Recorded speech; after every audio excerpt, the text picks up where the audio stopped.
Yo, what's going on, CZN fam? I'm Sue, and after 18 long months of covering this game, today is the day. Chaos Zero Nightmare officially releases tonight at 11 p.m. EST, 8 p.m. PST. That's roughly, I want to say like 10 hours or so from the time I'm recording this video. And obviously I'm super hyped, but so are the developers super creative because they dropped a lot of stuff today. They showed off a Chaos video on the official YouTube channel, kind of giving you some extra background information about like the world, kind of lore building dump, stuff that I felt was sorely missing from the game's main story. So if you want to be fully immersed in the world and what's going on, I highly recommend checking that. I will link it down in this video's description. But they also dropped a developer's letter from Kim Hyung-suk, who is the director of CZN as well as Epic 7. And then there was also a Japanese live stream that confirmed the first limited character is going to be Haru, and they showed off her kit and talked about some other like little minor changes that we'll get into a little bit later on. And then for the rest of the video, I kind of want to just talk about my day one plans, what I plan to do tonight when I actually get into the game, because right now I'm seeing a lot of videos talking about tier lists and reroll and what should I do and things like that. You know, the usual stuff you see with every new gacha game. So I'll just give you my 2 cents on what I plan to do, you know, in case you're just like kind of stressed out, you want to have some guidance on what you should be looking for, what you should be wanting to do. I'll talk about that at the end of the video. But first, let's get into this developer's letter. I actually have not read this, so we'll be reading it together for the first time. Hello, this is Kim Hyung-suk, director of Chaos Zero Nightmare. After a long journey of development, I am thrilled to finally present Chaos Zero Nightmare to you.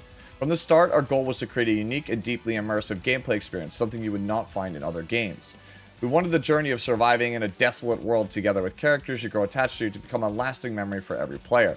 Throughout the limited playtest, we received an incredible amount of feedback, support, encouragement, and honest critique.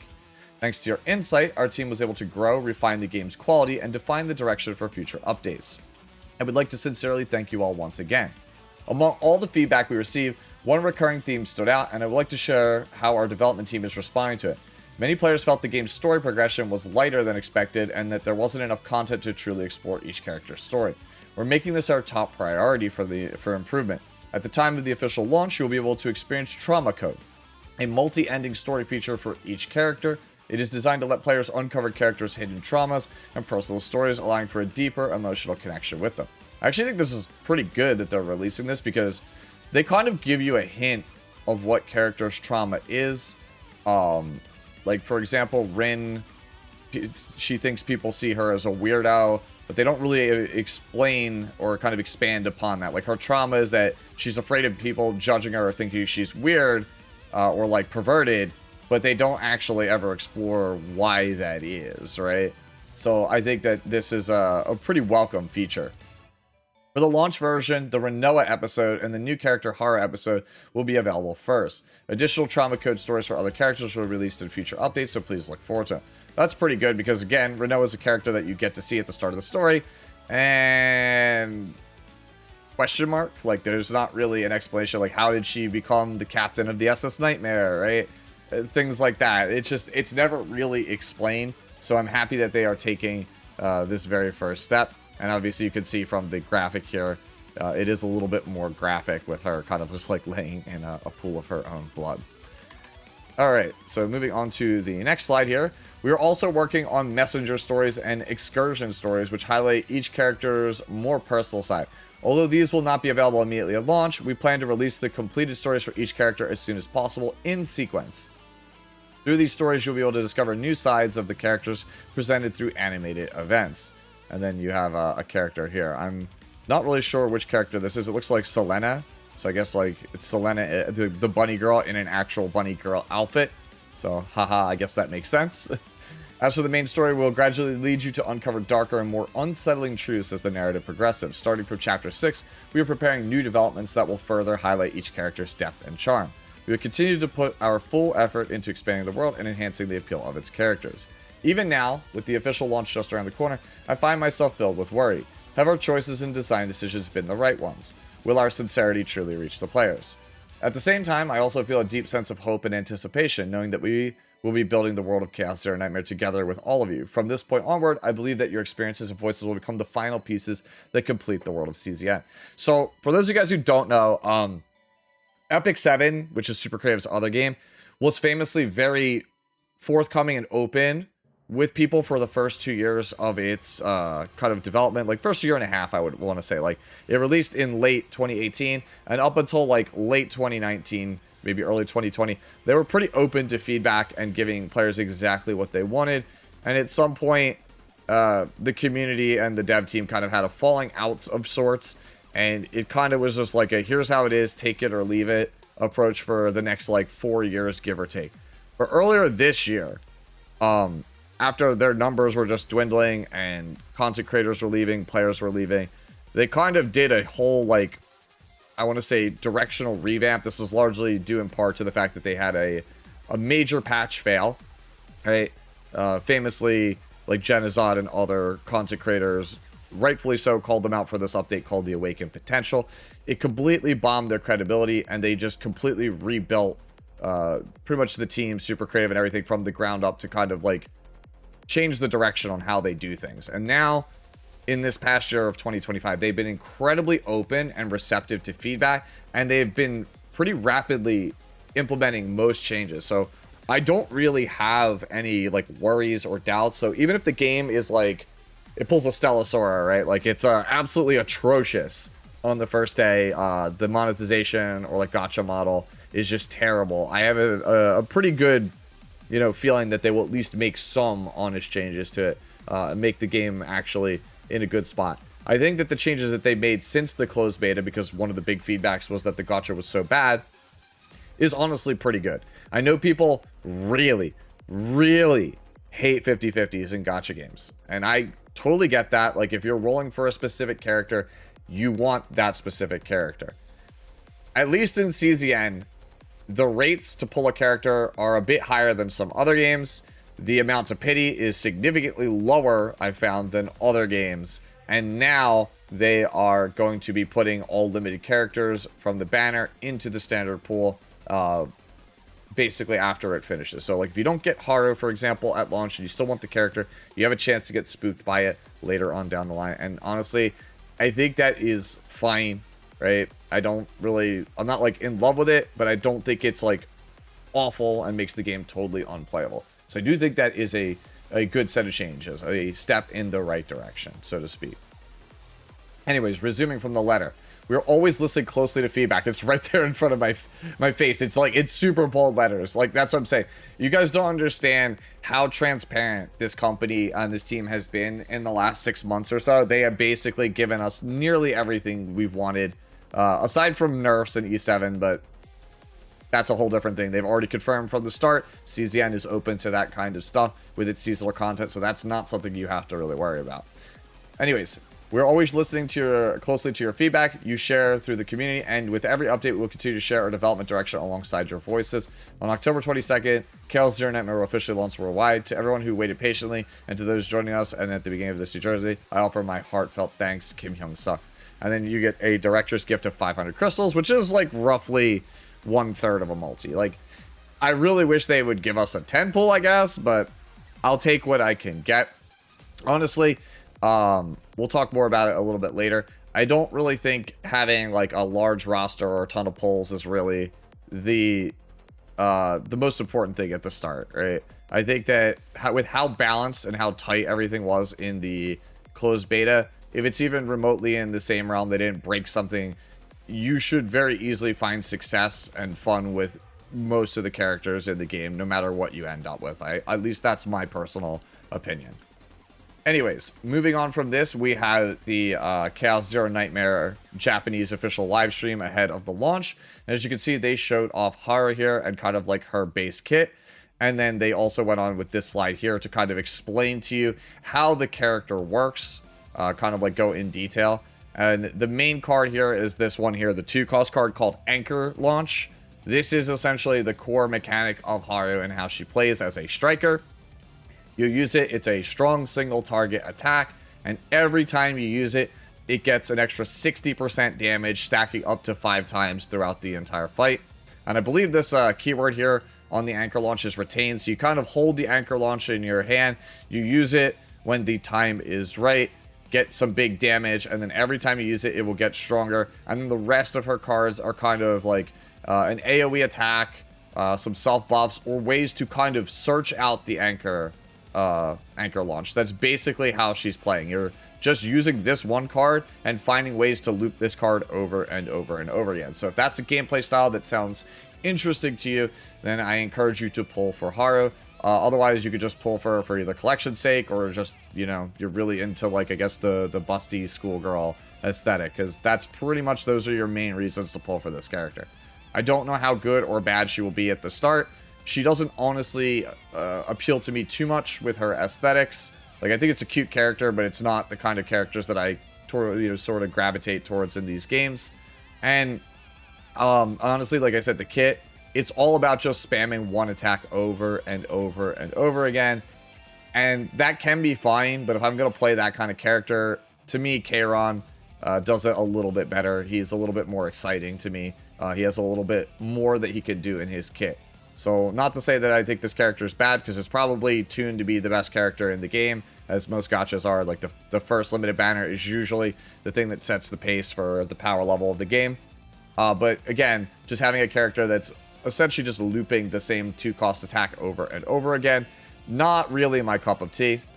They also show off kind of some recommended beginner teams here for Haru, so if you do happen to pull her, these are the ones that the devs recommend. In particular, I really, really like a combination of, like, the first and the third team. I think having Mika and Cassius with Haru is a very, very good strategy, because if you look at Haru's starting deck, right, she has a lot of 2-cost and 1-cost cards, right? She has, the base deck has 2 costs, and then the upgraded deck has a 2-cost and a 1-cost, so just in general, very expensive deck.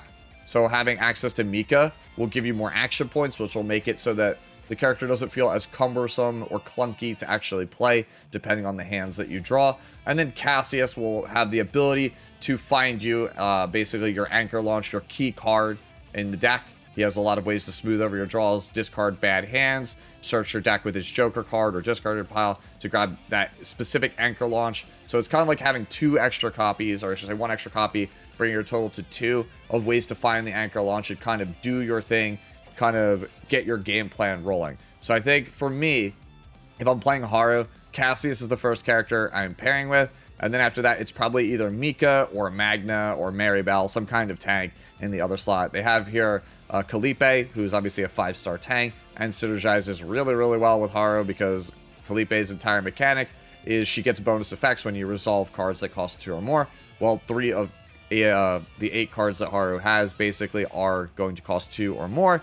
So they synergize incredibly well together. Like, I would expect her best team is probably Haru, Calipe, and Cassius, at least at launch. They also confirmed, and I'm not really sure exactly where here in the video, they confirmed with Renoa here, our main girl, let me see, her here. They also confirmed that they changed one of her key cards. Shout out to Cosmic for pointing this out, because I totally missed it in the stream. Basically, the ultimate for Renoa, her Resolute card, it's basically her highest rarity card. It used to be a single target finisher, but once you used it, it would exhaust and you would just lose it for that entire battle. So if it didn't end things, you really couldn't use it, and it was your primary way of dealing, like, big damage. So that kind of sucked. They've now changed it so it no longer has exhaust. That's confirmed for the official release. So Renoa is going to be getting quite a bit stronger. And honestly, this is the character that I am hoping to pull, because the character is very high skill cap, very flashy, and has a lot of very interesting technical decisions that make me want to play her. Like, I really, really am hoping to get Renoa. She's one of the characters I did not get to play in the closed beta. And just watching other people explore her, I'm like, man, this character is just a combo machine, and I would love to get my hands on this kind of character and really kind of figure out what crazy synergies you could cook up with her. They also showed off, and I'll show it here, they showed off the kind of like the new trauma mode that they talked about in the dev letter here. And it shows off some gameplay with Haru, so if in case you want to take a gander at what the character's animations are like. So you can see, I love the live 2DR on the left side. Like, I think it's really, really well done.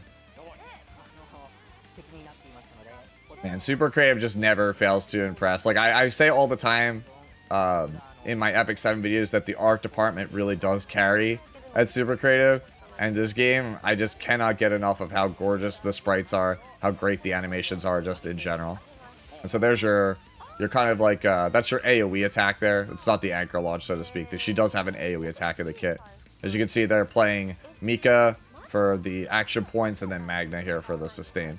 But yeah, if you want, I'll link the stream down in the video description so you can kind of take a glance at pretty much all the stuff that is in here. I will say also that they did confirm here for just a second, I'll see if I can find the slide, that there is going to be some streaming for Chaos Zero Nightmare with Hololive. As you know, Override is the theme song for Chaos Zero Nightmare. It's performed by Calliope Mori and Narissa Ravencroft, two of my favorite VTubers.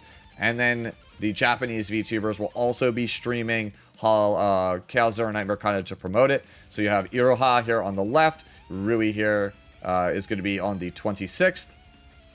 This is Koyori here on the 27th. And then my girl here at the end, La Plus Darkness, Yes in My Dark, will be on Tuesday the 28th. So if you're a Hololive fan, feel free to tune in and check out these various different streams. With the rest of my time here in the video, I want to talk about my day one plans, starting with rerolling, because this is like the big thing I noticed that everybody is talking about in Discord servers and on various different content creator channels. Me personally, I have zero plans to actually reroll for Chaos Zero Nightmare, because straight up, I think the challenge of just getting a random 5-star and just kind of making it work at least seems somewhat appealing to me. Even characters like Orlea, who I despise playing in the beta, I think I will come to have a better appreciation for the character if the game kind of forces me in that direction. But that is just me. You don't necessarily have to do that. What I will say when it comes to rerolling is, if you reroll, it should be for a character that you really, really like, right? And I know Pridewind is a great resource for a lot of things, but I don't really know if I agree with just like having Calliope and Meilin as the best reroll value characters, because, well, they've already confirmed a lot of stuff has changed since the beta. Calliope has received some reworks. One of her ultimate was basically completely changed. She's probably still a very, very strong character, do not get me wrong. But I just don't know how good or bad the character actually is. On top of that, from years of playing card games and deck builders, personal preference matters a lot, right? I already talked about it a little bit here in the earlier part of the video with Haru, but like looping the same card over and over again doesn't really feel fun to me. And so therefore I'm not really trying to play it. And in a game like Chaos Zero Nightmare that is a deck builder at its core, synergy and developing good strategies on the fly is usually stronger than just like quote unquote the meta. Like there's definitely deck builders that I played where one character is stronger than the other, but the vast majority of the games that I've enjoyed and remember the most are the ones where I found a way to win with basically piles of synergy. You need only look back at the closed beta, and I remember everybody had Kairon, my boy here, in low tier most of the time. And I just could not understand it, because I felt like I clicked incredibly well with Kairon, because Kairon is the kind of character where he has very, very high highs and very low lows. He has very pronounced weaknesses, and I could see those from a mile away, and I could construct an entire team around them. Like, Kairon is a character that generates a ton of futility, which is a drawback you have to get around because it clogs your deck, makes hands very clunky, but the payoff is once you find a way to go kind of circumvent it, go around it, you get the payoff of having huge explosive turns with massive single target and AoE DPS.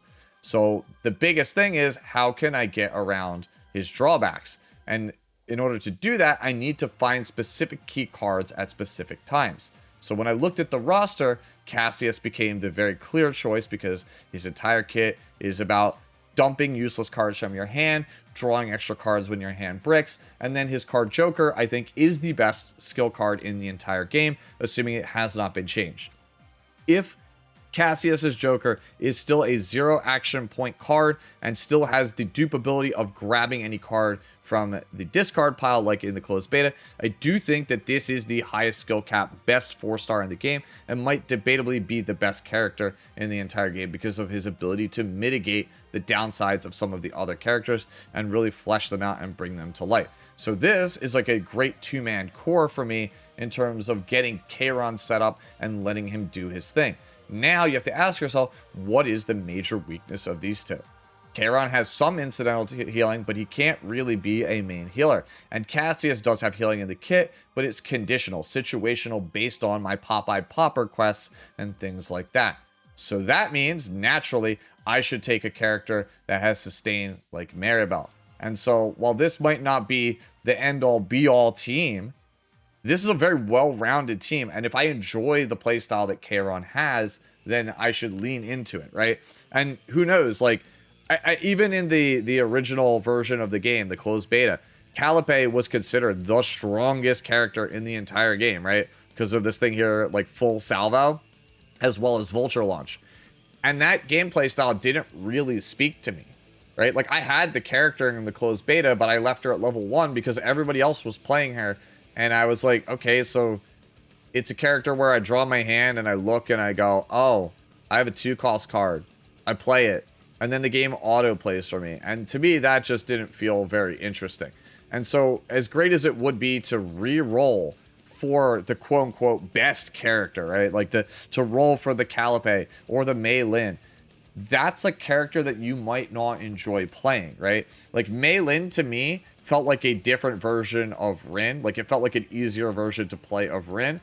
And I liked Rin quite a bit more. So, again, preference matters in these types of games because they all are going to have drastically different playstyles. It's not necessarily going to always vibe with you, right? So, just again, another anecdote from like my card game playing days. There was a format when I used to play competitive Dragon Ball Super where the format very heavily favored Shenron and Broly as the 2 best decks in the format.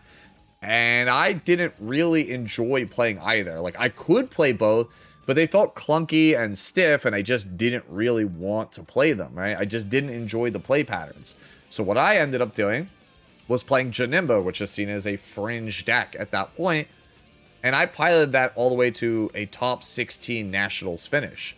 So at the end of the day, in a card game, meta doesn't necessarily matter. Familiarity with the deck and what you are trying to do with it, like the ins and outs, the synergy pieces of it, are the most important things for you to actually explore. So again, I highly, highly recommend that you take a character that appeals to you first and foremost. If you're going to reroll, make sure you do it so that way you can get the character that you actually, think you would enjoy the game with, right? And if you don't enjoy it, like let's say you go for Kayron, and that's the character that doesn't really jive with you, you can't really get him to work, then reroll and get whatever else you would like to consider. Like maybe you want Orlea or Renoa. That's when I think rerolling is a really, really good option. Now, as for the rest of my day 1 plans, again, I'm just going to roll with whatever 5-star I happen to get. If I manage to pull Kayron right off the start, then I will immediately be going to try to pick up Bria, his recommended partner, as the second thing before I go to pick up Haru. If I manage to pull Renoa, I will immediately be going to try to pick up the, let me see if I can find it. She is a hunter, 5-star, Kiara here. I'll be trying to grab Kiara as my partner. And then, other than that, no matter which 5-star I end up pulling, right, I will immediately, assuming it's not changed, it'll be like literally the first thing I do when I get into the game, check the journal, is I will immediately go and pull Nyx. If this partner is not changed, like, if this ego skill is exactly the same on live as it was in closed beta, I think you owe it to yourself to get Nyx. Honestly, if you want to reroll, do it to get Nyx really fast. Like, I think that's actually a pretty good plan. Take your starting rolls and see if you can get Nyx in a 10-shot if this card is not changed. I think that is probably the fastest, most powerful start. At least, again, in my opinion. Anyways, those are pretty much my 2 cents on everything when it comes to Chaos Zero Nightmare for the first day. I will be having tons more Chaos Zero Nightmare content throughout the week and into next week. So if you're keen for that, make sure you get subscribed to the channel and let me know down in the comment section below how I can help you. Like, what are the types of things that you are looking for in Chaos Zero Nightmare? Basically, starter teams, card game terminology, synergy pieces, things like that, please, again, let me know any and all things. And as always, enjoy the rest of your day, the rest of your week, and I'll see you all tonight in Chaos Zero Nightmare. Later now.